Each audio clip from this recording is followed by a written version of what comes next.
السلام عليكم على كل متابعيني الكرام. لو أول مرة بتشوفني ما تنساش الاشتراك في القناة واللايك. تامر حسني يكشف عن كليب جديد مع أسيل عمران، الحماس أفور مننا. كشف النجم تامر حسني عن تفاصيل كليب جديد سيجمعه بالفنانة أسيل عمران من المقرر طرحه في مساء الخميس 17 أغسطس. ونشر تامر حسني الملصق الدعائي لكليب حوا عبر حساباته بموقع التواصل الاجتماعي، وعلق وكتب وقال: في علاقات الحب الكوميدية بين الراجل والست أو الولد والبنت، الحقيقة لقيت السوشيال ميديا المحلية والعالمية مش مقصرة ومش سايبة موقف مش متمثل، فكنت همثل موقف منهم أنا وأسيل. وينزل تيك توك نشارككم بيه ونهزر بيه معاكم.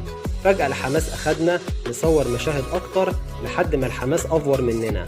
وصلت الفكرة تانية خالص، إن أعمل أغنية بتعبر عن معظم مواقف السوشيال ميديا المعروفة بين الشباب والبنات في الحب والغيرة، ومعاها